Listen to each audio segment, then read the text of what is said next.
I wear a hat and call it a comb when my hair is messy.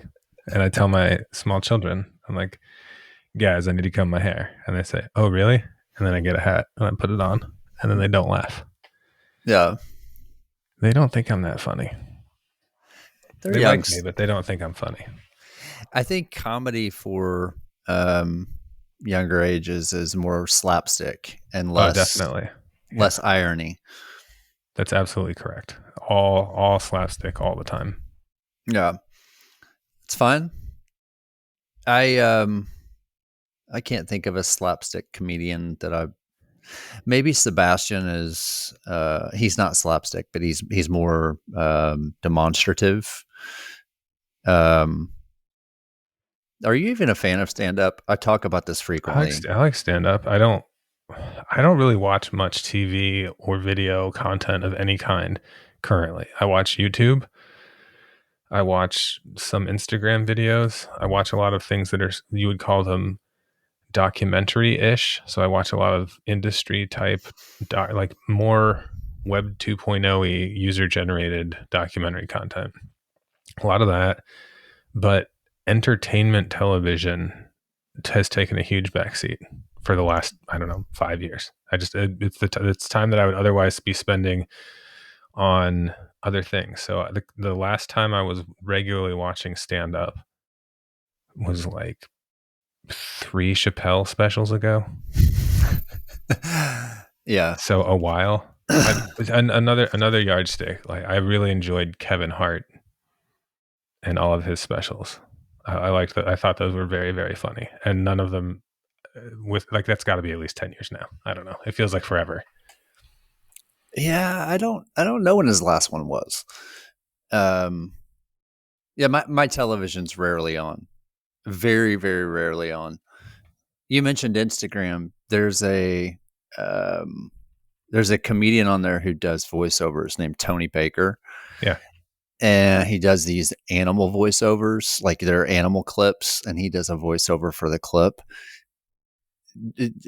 Some of them are the funniest thing you'll see. It's I love it. It pains me to be on Instagram, but I do it just for him. It bothers me that I'm on a Facebook property. When it was still independent, it felt less dirty, and then it started to feel worse. But also, I mean, I rationalize time spent on Instagram and TikTok by watching things like videos of people machining things or other industrial stuff. So once I have, it's like a peek into it's like a peek into a piece of stuff that I care about that is not pure entertainment so much as edutainment. But then it also tends to devolve into like off-road vehicles. But it's the fabrication, it's fabricating off-road vehicles, not off-road vehicle memes. Well, and the intent for getting on is educational. So whatever it devolves into, the intent was something meaningful. Also, let me just back up and say I don't think I care, even if it is throwaway Oh, entertainment. sure. I think I'm okay with that. But I like my throwaway entertainment to be staring at the ceiling, playing video games, aimlessly playing music. These are things I do for idle time. One thing that I've figured out about myself in the past 5 years, and maybe I knew it all along and just fought it, but I have to have time alone. Like I have to have you. You mentioned staring at the ceiling.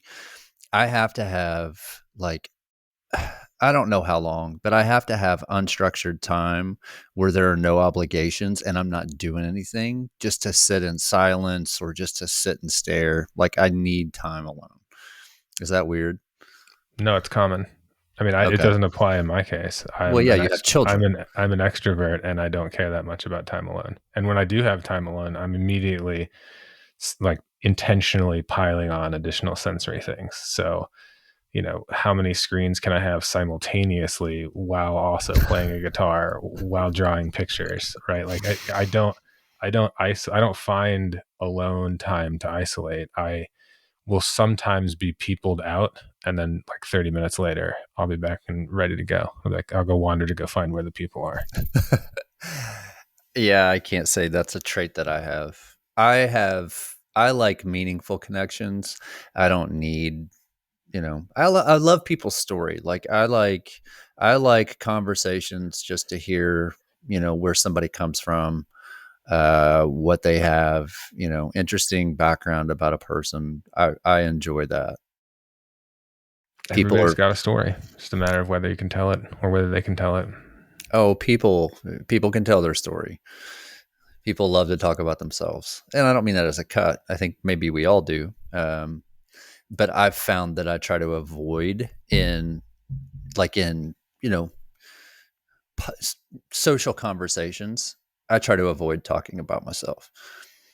Well, it's a much more boring conversation, even For unless sure. you are fully egocentric, you will find a conversation about yourself uninteresting 100%.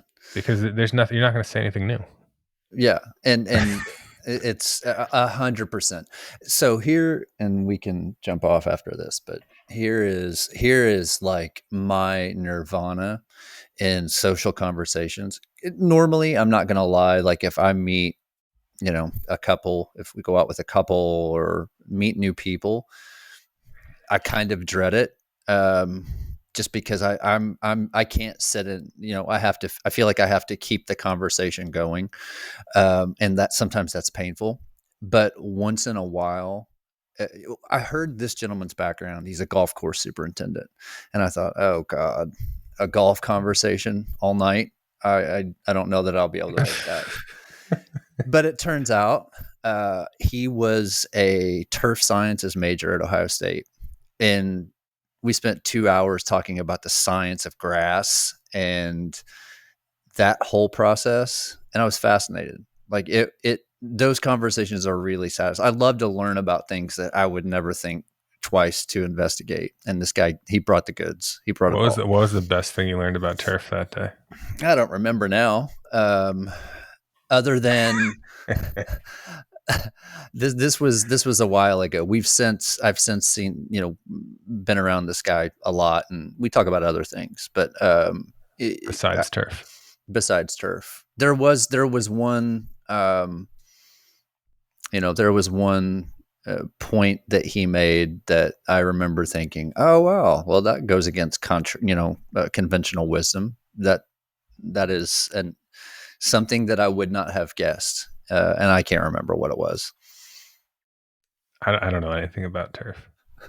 I know I do. Well, hold on. I know that grass is the most widely cultivated agricultural product in the United States by a fair margin. But So it's from lawns basically. yeah, so I follow this guy on Instagram, and I use the term follow loosely. He's the first clip that shows up in whenever I cut it on. He's Uh, gonna show up now more now that you've said it out because loud. Yeah. yeah, he's gonna be at my door.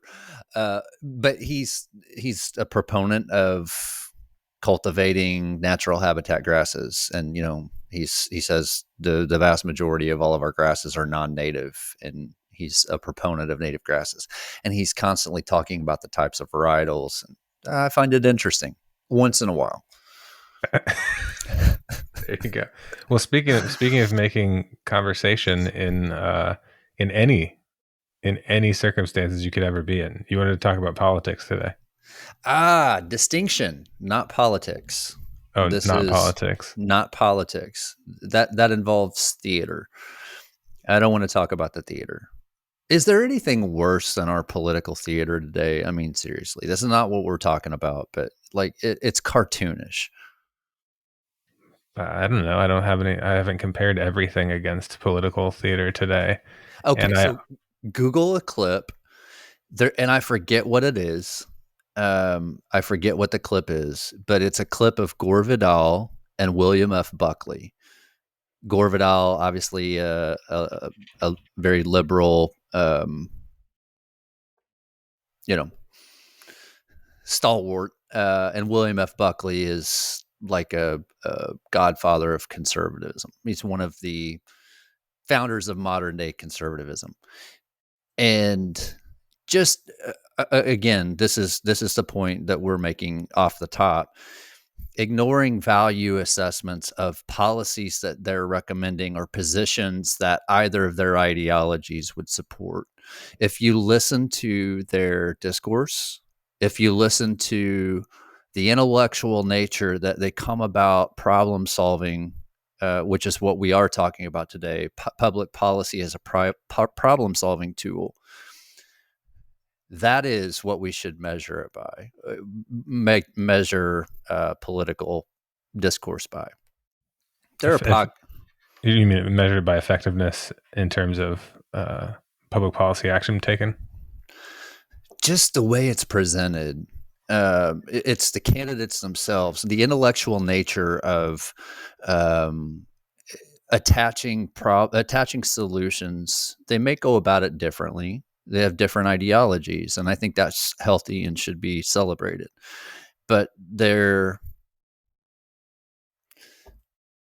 at least an intellectual prism that they're approaching public policy through, and I don't feel comfortable that that's the case today. Well, okay. I mean, normally I would just disagree with you to be contrarian, but in this case, I'll say that I agree. If we restrict this to say,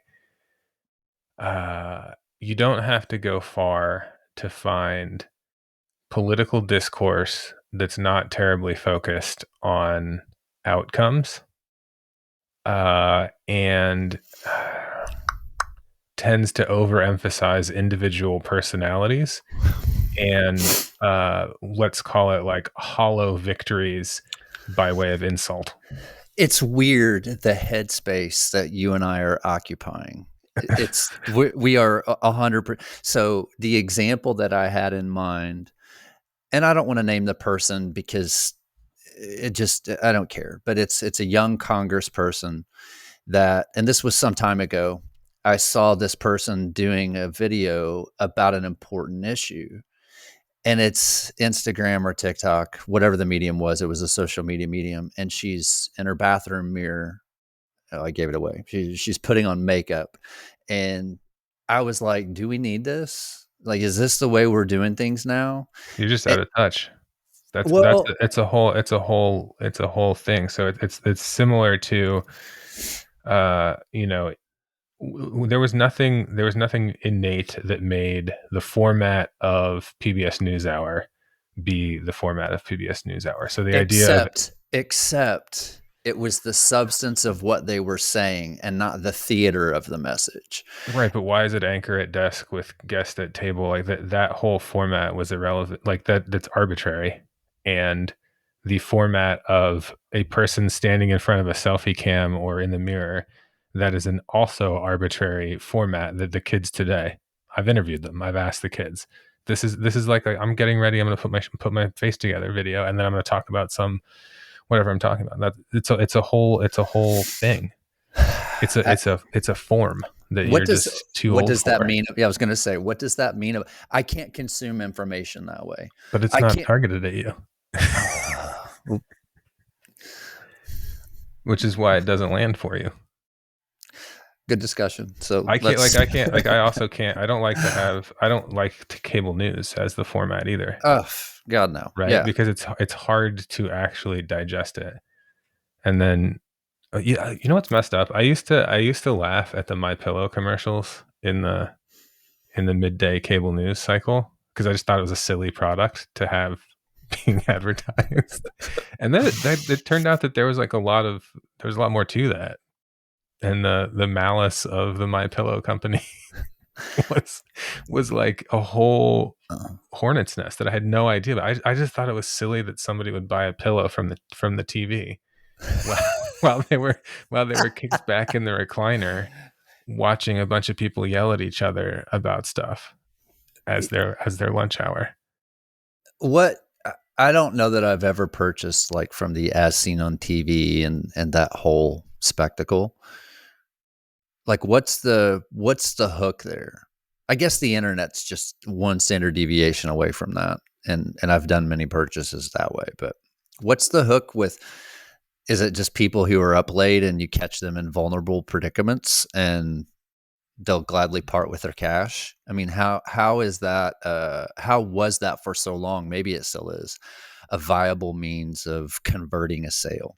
Well, you're just so each of the we're talking about institutions, right? You have the institution of the PBS NewsHour style news show, which like it doesn't have to be PBS NewsHour. Like take your pick of whatever the news show with a host who is a news anchor and they have, you know, guests in the studio. So that like you have that is an institution, meaning how it's delivered, the format that's set up, the way the content is positioned, the vibe of the whole thing. Like that's an institution.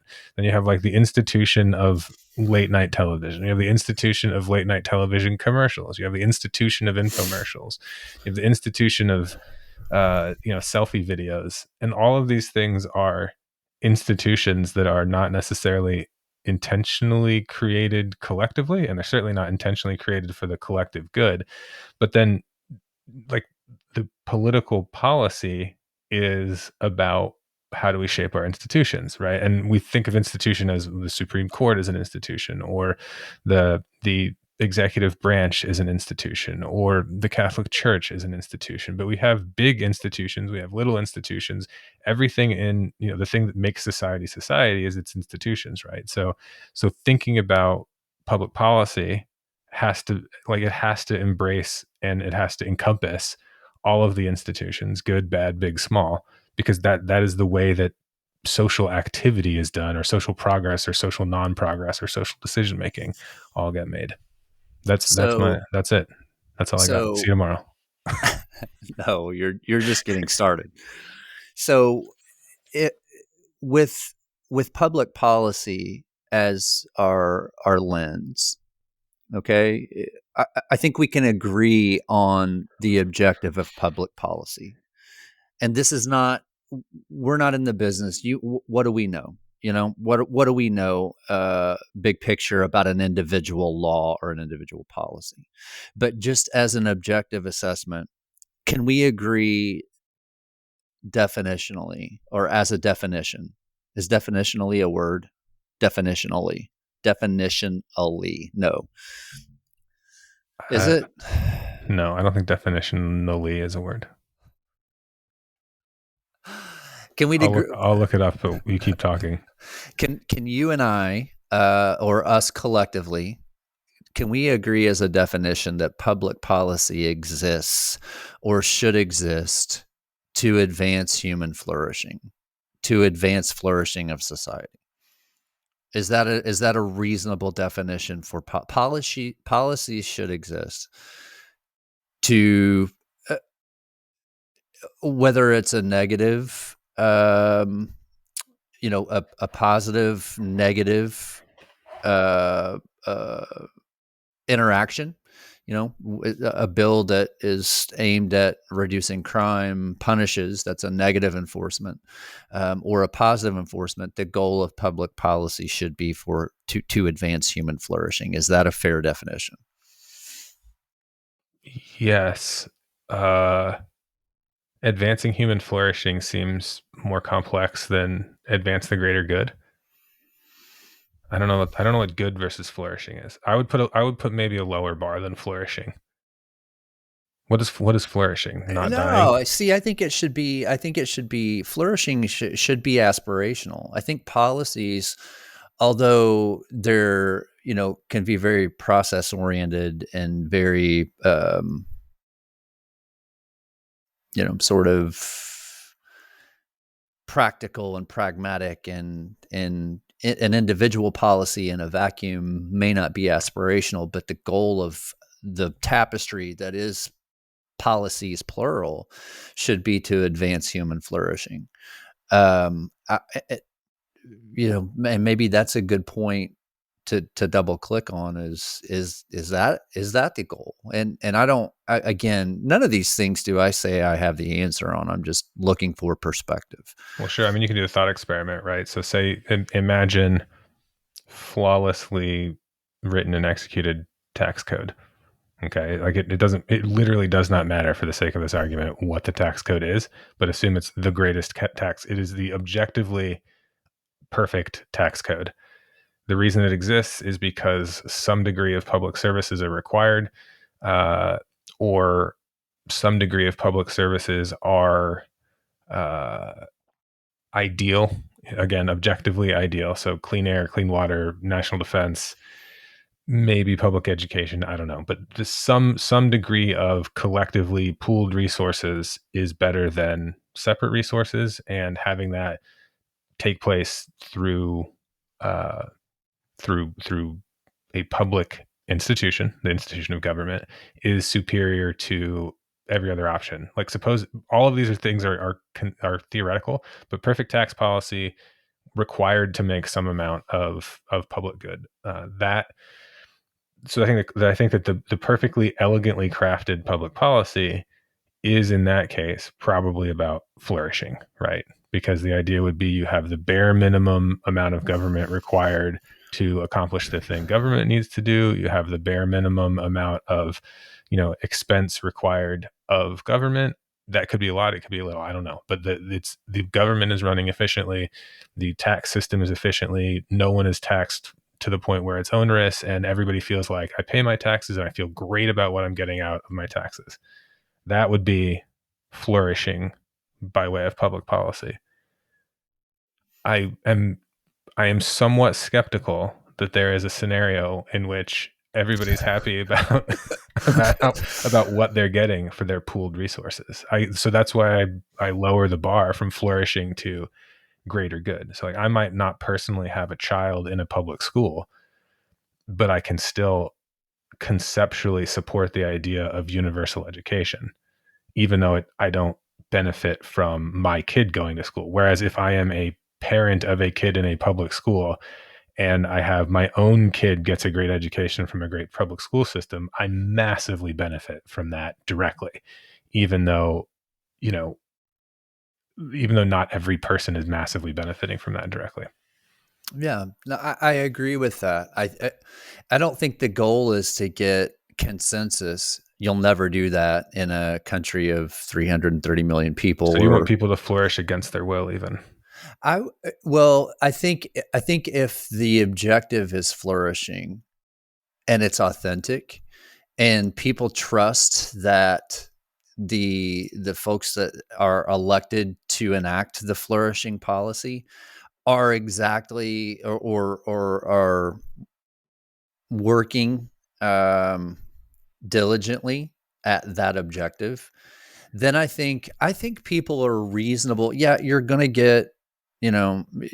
get people who are vociferously object to any of this. You have, for whatever reason. But I think people are reasonable, and if there is an authenticity and the aim of public policy is for human flourishing, and it's explained how it works, how the policy, if enacted as a tapestry of other policies, will achieve that.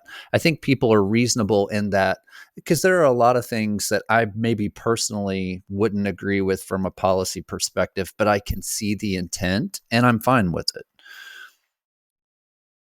I got to go back to you being optimistic and me being less optimistic. So, so I feel like somewhere between the platonic ideal and reality, that's when you get to like ambition to counter ambition. James Madison. It's the Federalist Papers. I had to look that up. I didn't know. I can't just quote that it was James Madison, Well, but it was. I want to be careful because we're not talking about the state of things as they are. That's a different discussion.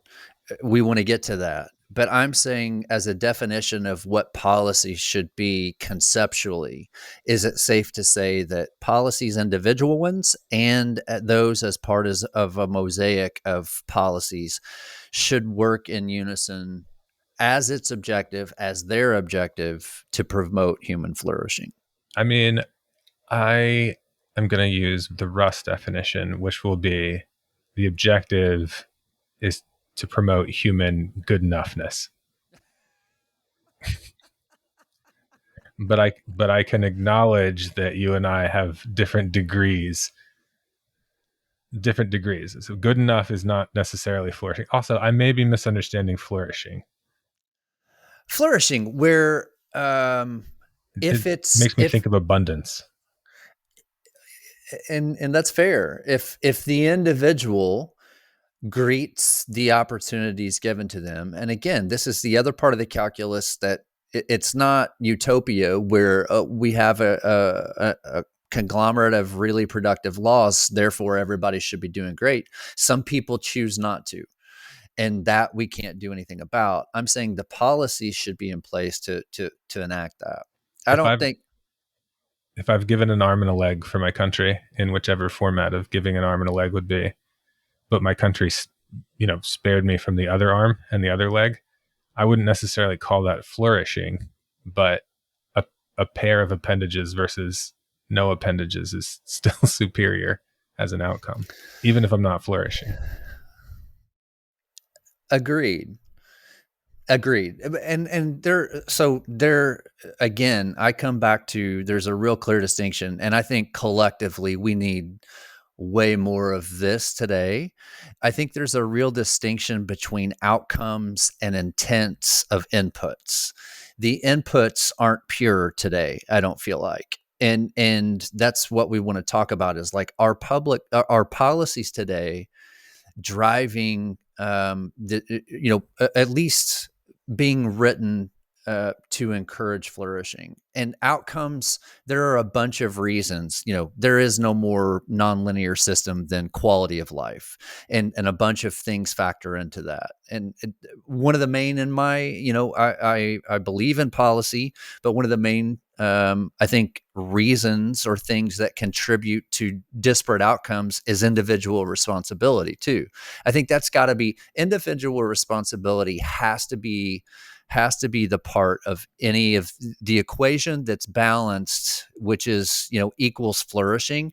Individual responsibility has to be part of that, probably the biggest part of that. So I come back to, I don't think policy is a panacea, and I don't think policy is trivial. And I think policies should be aspirational, and those who write them should be intellectually aspirational as well. And it's my belief that neither are the case today. I think that, let's start with policy, non-public policy, but just policy as a thing. I think policy is not widely respected. Um, Terms and conditions on software, you scroll right through it, click on it, move on. Everyone uniformly agrees that that's how it's done. You scroll through it, you click to the next thing. So why does it even exist there? Well, it exists for some suboptimal legal argument that will take place in the future in the courts, and it is a loss to society that the policy is silly, right? Like it is explicitly silly, and that is bad policy. Not necessarily by design, but by outcome.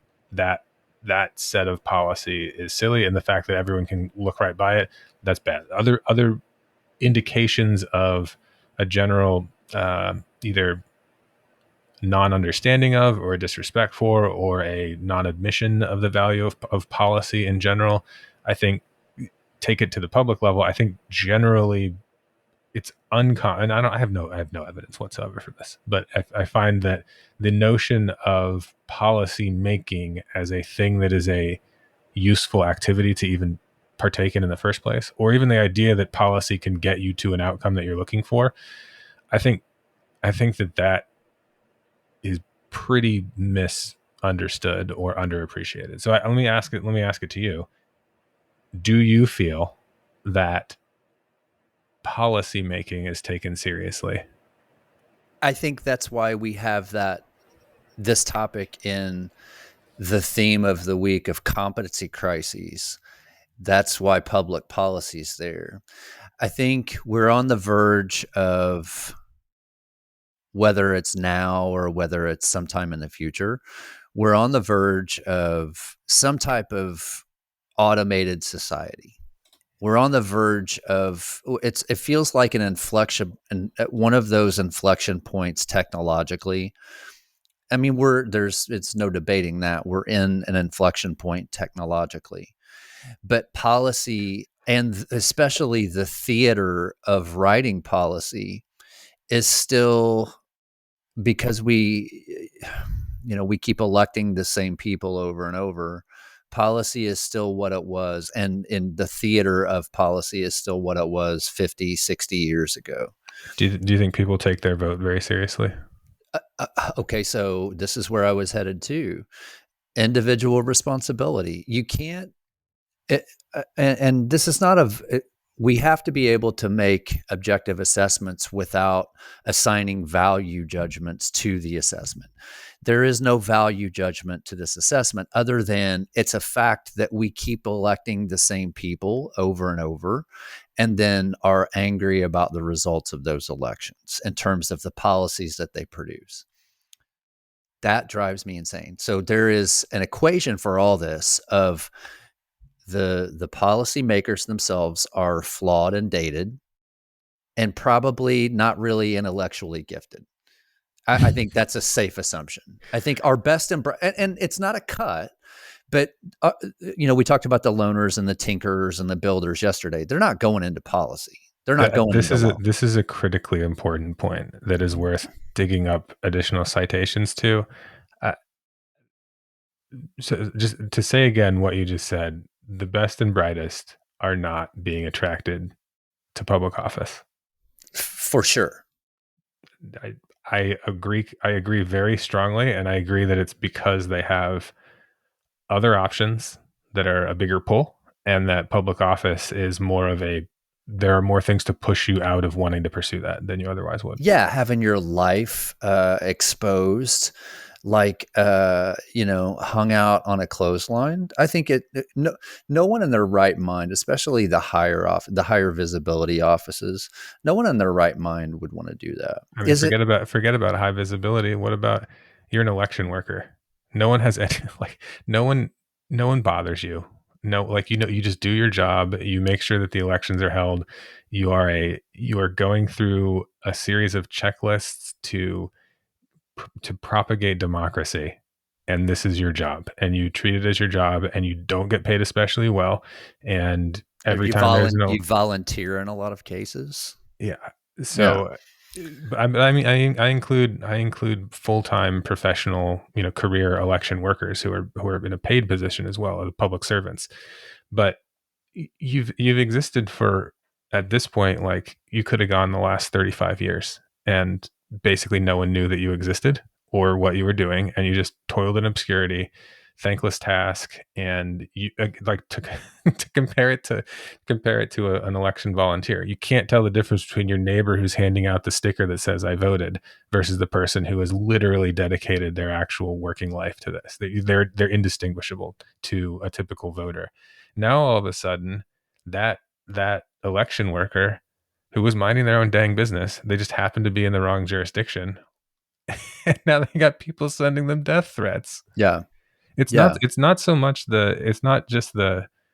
It's not. It's not about the politics of whether that person or anybody deserves death threats. It's the contrast of that person was doing a workaday job that happened to be in a capacity of running government, and then all of a sudden that has turned into a target out of nowhere, more or less. That part is uh novel, not in a good way.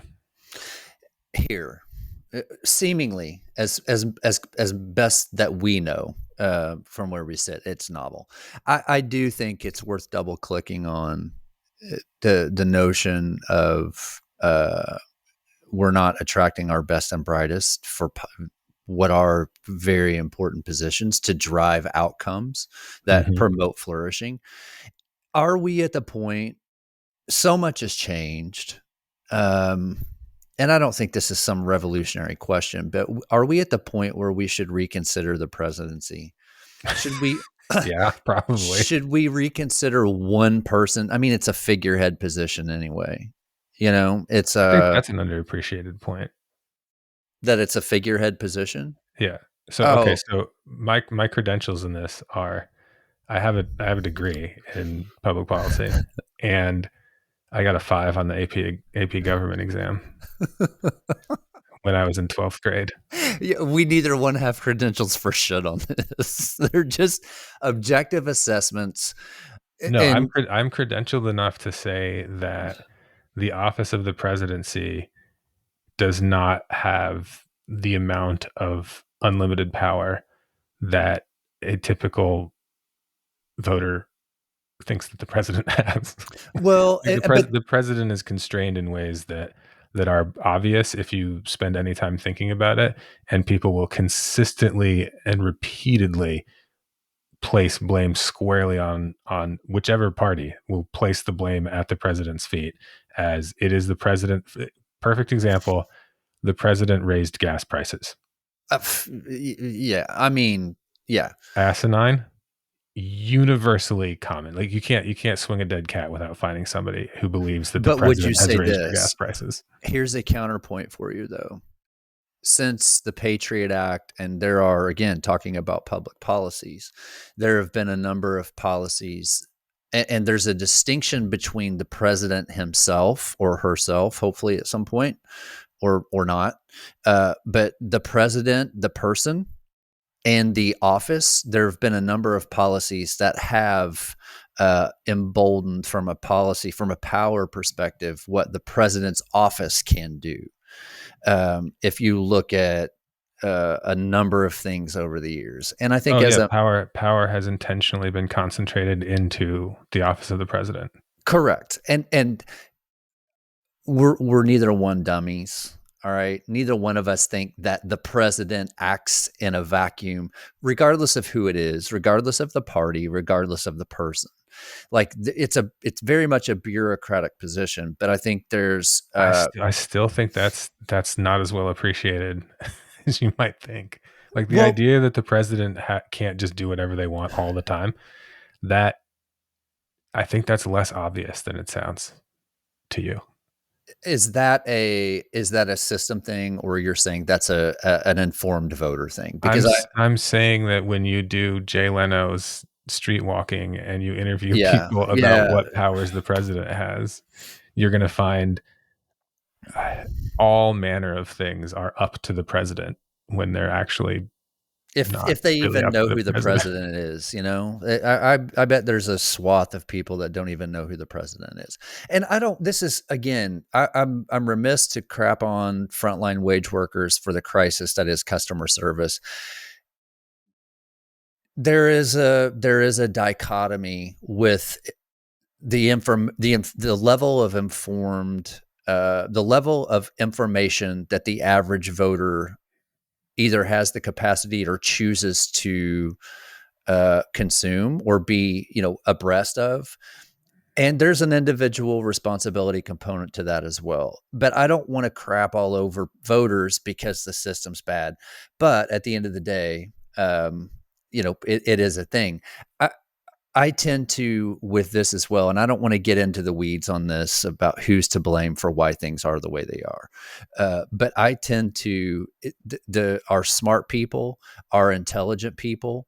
A lot of people are earning a paycheck on the backs of that ignorance and perpetuating it, and those are the people that really drive me crazy. It's the people who've built a brand on social media being a fringe of either side and echo chambering that fringe, and people that either don't have the capacity or choose to ignore the real process that is government and policymaking in the country. They go to that vacuum. Those people who create that, the red meat people who like walk out on the lanai in their smoking robe and throw red meat out the window, those are the people that I can't stand. It's the people. You're talking about the tiger guy, the Tiger King. What's his name? No, The I've Tiger documentary. Yeah, Florida Man, the documentary of the Tiger guy. I can't I never. remember his name. That came out in COVID at a time when, of course, we all had plenty of time to watch, and I couldn't. If something's popular, I'm last in line to see it, just out of contrarian sake. And I never got around to watching Tiger Guy. It's Joe Exotic, the Tiger King. Didn't he die? Um, did he die? Did Joe Exotic die? He did not die. He Okay. is alive and well. Well, Thank you. he's alive. I don't know that he's well, but he's Th- alive. Thank you for bailing me out of where I was headed there. He has not currently been eaten by a tiger. Well, I saw a video yesterday. Um, how real it is, who knows? But it was of an elephant somewhere, I believe in Southeast Asia. But apparently, there was a female poacher who either killed or took this elephant's baby, and the elephant somehow found her in a village and went in her house, uh, took her life. The locals ran the elephant out of town. The elephant somehow knew the funeral was taking place, busted into the funeral home, and wrecked her funeral process. You hear these stories about tigers too. Well, Like, this was on video. yeah. What's the smartest animal? Crows. Crows are the smartest. Sounds good. What's your measure here? I met a crow named Russell Crowe once that could talk. Said hi. Like, this is a real story. I'm not making this up. You met Russell Crowe. No, I met a crow named Russell Crowe. I've never met Russell Crowe. Whoever named their crow Russell Crowe, like, it was a rescue. Oh, so the crow. Tread carefully here, because these are people that save crows from what? Yeah, what are you going with that? What are you saving a crow from? The ignorance of not being able to speak. Yeah, they're smart. As I understand, again, it's not like I have a degree in animal intelligence, but rumor has it pigs are very smart. Are we more like crows, who are social creatures that have pecking orders and ability to communicate in a complex way? Are we more like crows or more like gods? We humans. Yeah. I don't know. I can't see a crow ever programming an intelligence that is a semblance of a crow. Have you gotten into the weeds? I subscribe to none of it other than to know it exists, but have you gotten into the weeds on like some of the crazy theories about aliens giving us somewhere down the line when we were, primates, giving us some sort of genetic advantage to come, whatever. I believe in aliens in the abstract, in the sense that For sure. I believe the universe is infinite and that there are living beings somewhere else in the infinite universe. But I don't believe in aliens in the specific, in the sense that it was like, given that like the thing from Mexico possibilities. The aliens won't look like us, act like us, imagine the person that is most unlike you on planet Earth. You will be able to relate to an alien far less than that person. Imagine the animal on Earth that is closest to you in smarts, but farthest away from you in every other thing. Why even bother talking about intelligent aliens? We've got dolphins right here. Like, whatever you were going to say about aliens, go interface with dolphins or elephants that have a vendetta, or tigers who kill for fun. Like, go talk to these animals and dedicate your life to figuring out how to build crow society. And once you've done that, then I'll start to believe you about how the aliens will be organized. I think spending a lifetime trying to build crow public policy is extremely likely to turn anybody off of the idea of wanting of the idea that an alien is going to look like you in any way. So I totally agree. Animals are sentient, and totally agree with all that. I do think I pay no attention to the alien stuff. It's boring. Whatever. I like to deal in whether or not that is a possibility or real. Fine, but they're not here today. And Isn't the alien stories are a mirror held up to ourselves though, right? That's why it's appealing. but I will say this: I think there are, uh, with lidar over the Amazon and in other places, we are uncovering, and there's a bunch of examples of this. We are uncovering that whatever you want to call it, there have been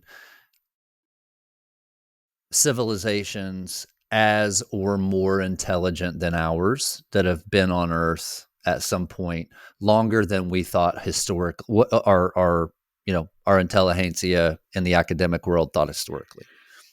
I don't think I don't think that's a heretical point to make today. I think a lot of evidence is out about that now. This is all over my head. Sometimes I see an anthill and I just stare at the ants coming in and out, and I think about when these ants go down there, are their voters a bunch of idiots? So what? Back on the public policy Yeah, thing. right. So the public policy and the competence, because we're still talking about competence. We're talking. Competence. I refuse. I'm still. We're 4 days into this, and I'm struggling to acknowledge a crisis. But I'm willing to acknowledge the topic of competence, and I'm also reductio ad absurdum, making arguments about, well, if the competence is so low, is the competence as low as a crow? Is it as low as an ant? Is it as low as the anthill itself? And I think that's why my line of questioning is here, is because I'm stonewalling on this issue of a crisis in the first place. I think there's a policy crisis for sure, and I think it depends. Okay, and it's one of the main points that I had with technology as well on what we talked about on the first day is if the benchmark is convenience, yeah, we're doing great. Things are better. There's more information at your disposal. You can get food delivered to your house, or you can get something from Amazon delivered in a day. That's great. We've got technology advances that make life more convenient. We have medical advances that mean if you have an acute condition, you have a strong chance of being stabilized in that acute condition. I would argue that medicine is holistic and should be. We have a lot of room for opportunity on the preventative side. My point is not we shouldn't be measuring the success of policy based on the number of conveniences that we have. What is the flourishing? Do you think that people? I guess that's the question. Do you think that people are flourishing? That people are that our society, the global society, is another topic and not trivial one that we should think about. But our society, where we vote, do you feel like the people that you encounter feel like they're flourishing? People feel adjusted and like they have purpose, and they found meaning in institutions, and they found meaning in their work, and they're being trained for the next generation of jobs. That's a big. I wanted to talk about this. I know we're kind of close on time, but what are the policy gaps for where we are? We've moved out of agrarian, then out of like an industrial, or still sort of straddled in an industrial, but the digital frontier is next. Where are the gaps policy wise that are going to need to be in place, to train work, again, all of this is to promote human flourishing, whether it's retraining or whatever. Where are the gaps policy wise where, looking ahead at the inflection point where we're headed, where are the gaps policy wise?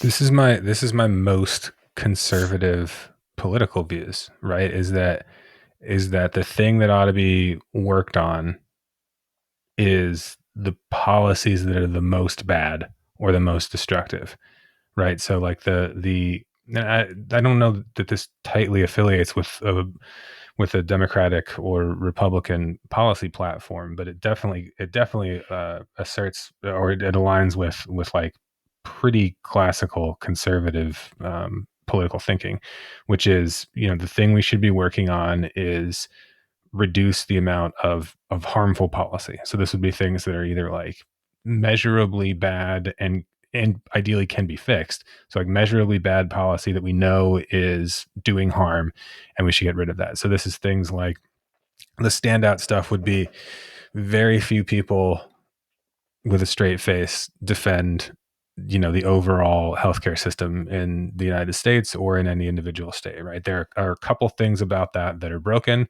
There are a couple things that are fundamental about it that are broken. And if we spent all political capital on addressing better healthcare policy, that would be political capital well spent, energy, time. Like if everything else fell to the wayside, that would be worthwhile. Okay, So let's yeah, stop stop there. there.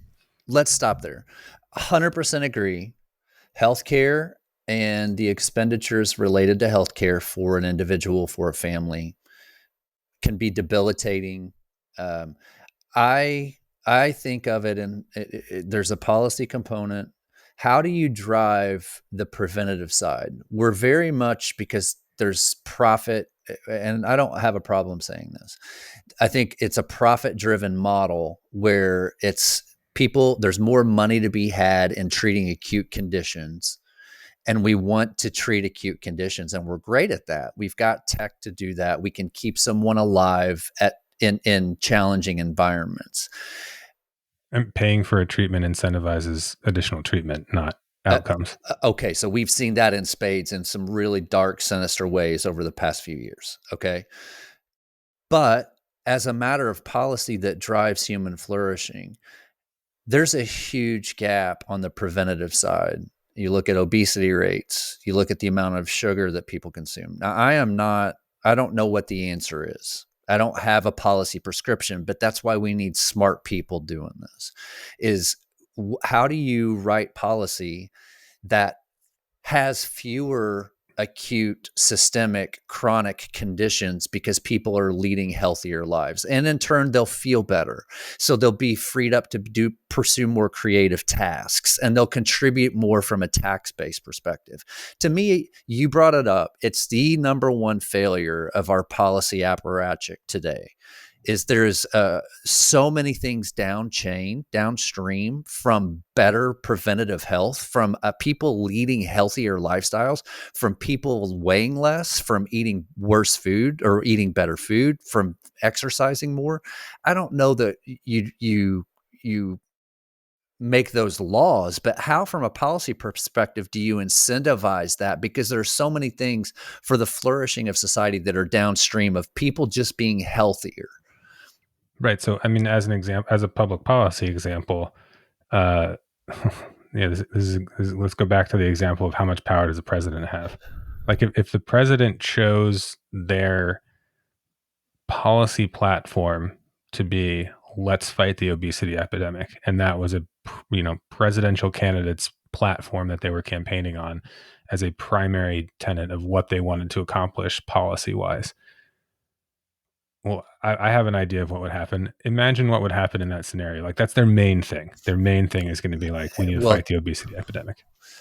so I think that is looking at an elephant and calling it an elephant, but talking about its rear hoof or Mm-hmm. its rear leg. Mm-hmm. The elephant is how many things would be better in society if we spent less on chronic healthcare.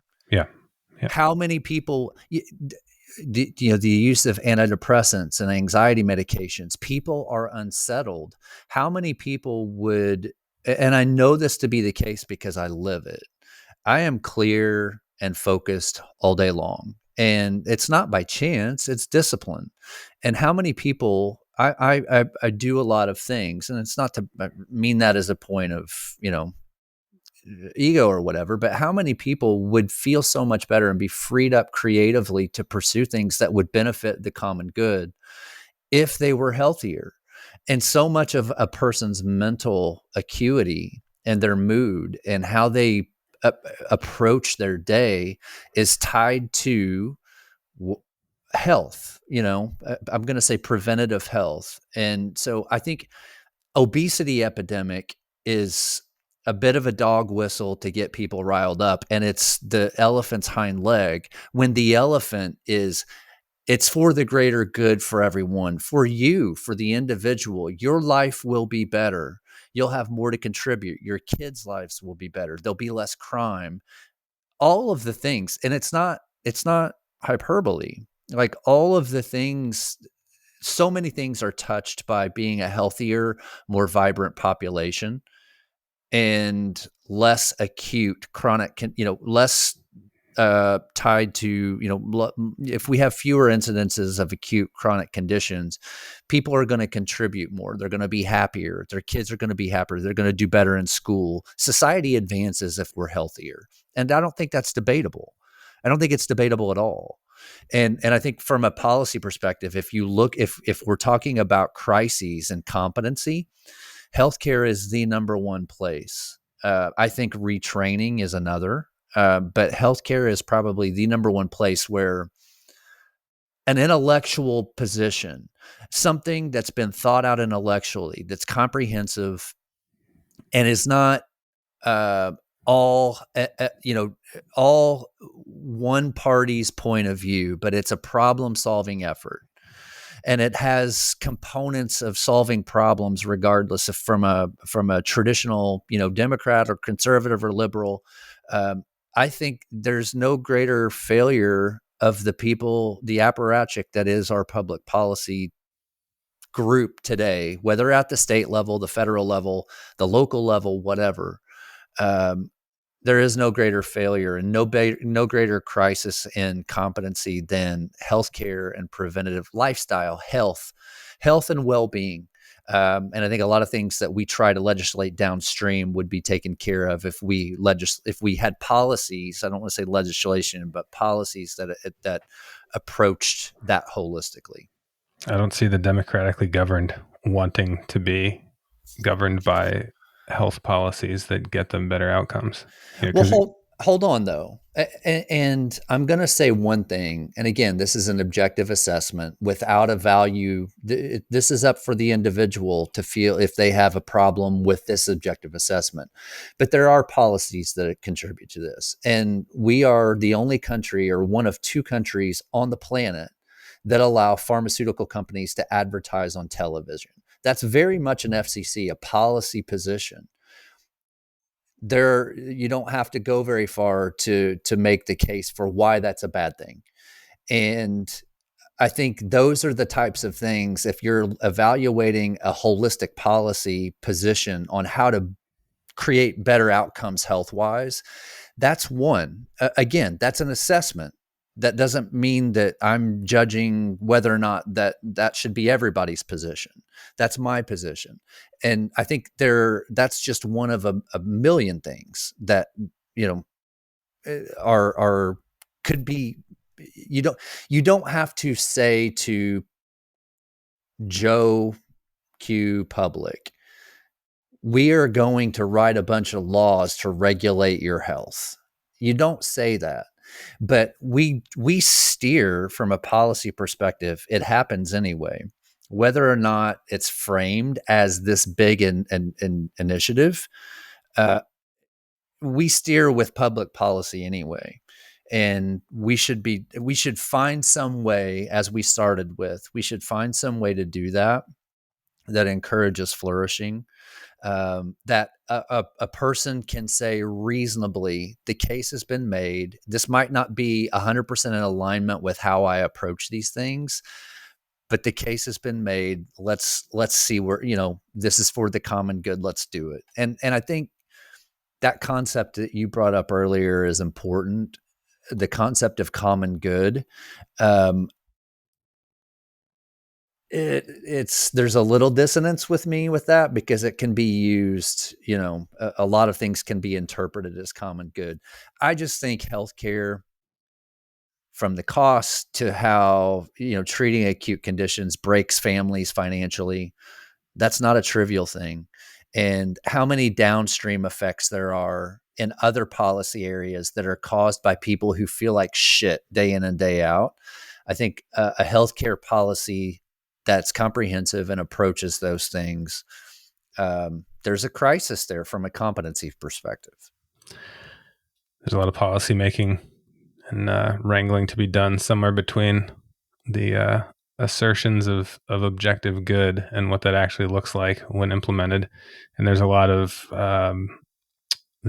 existing entrenched interests to break open with policy or otherwise to get to an outcome on that stuff. Totally agree.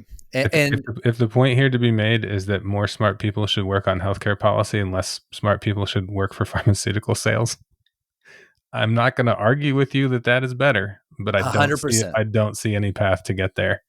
Well, but that comes back to the crisis is really with lawmakers. Like, companies are free to do what they will. But yeah, that comes back to, and we, again, there's an individual component to this as well, an individual responsibility, but we need smarter people. There's a crisis. There's a real policy crisis because smart people, even if you, which I subscribe to the notion that lobbyists are de facto writing legislation. Lobbyists, the moneyed interests are, again, not a value assessment, not a value judgment. I have personal takes on that, but it's not a value judgment. It's an assessment. I think we'd agree that lobbyists and external interests are largely writing at least significant parts of legislation, but the sharpest tools in the shed are not those groups either. We need the, there are a lot of smart people. I don't want to start naming names. There are a lot of smart people that should be contributing to policy in areas where they have expertise. So says Terry. And again, that's the point. What do we know? We're a couple of dudes here. It's a complex system. It's just there. Anyway, Crisis of public policy. What's our next crisis, by the way? Well, we're talking about tomorrow, and this is more where it gets to the individual, the externalization of everything. What does that mean? And give me the short version to take us out today. What's the externalization of everything?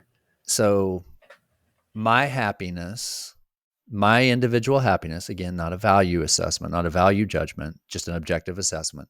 My individual happiness is not dictated by who wins the next election. It's not dictated by the local sports team's performance or what someone thinks of me in some environment. And everyone's looking externally for solutions to things that we all have the answer to inside of us. And that is in sort of the dovetail to each of these crises is the individual's relegation of their own responsibility to contribute to those crises. It's the externalization of everything. The externalization of everything. That's what's up next. See you next time, Terry. No synth music. I unplugged it. I had to plug something else in. Maybe some guitar tomorrow. Yeah, you should play a tune sometime. Like take us out by playing a tune. Yeah, I will. So I'll do it tomorrow. Like end the week. Happy Friday. Go to the weekend. There should be a campfire burning in the background. Where in this room do you want me to put a campfire? I don't know. This is a man who wants to fix American public policy and put a campfire in my basement. Thanks, Terry. See you next time. Are you just going to stop recording?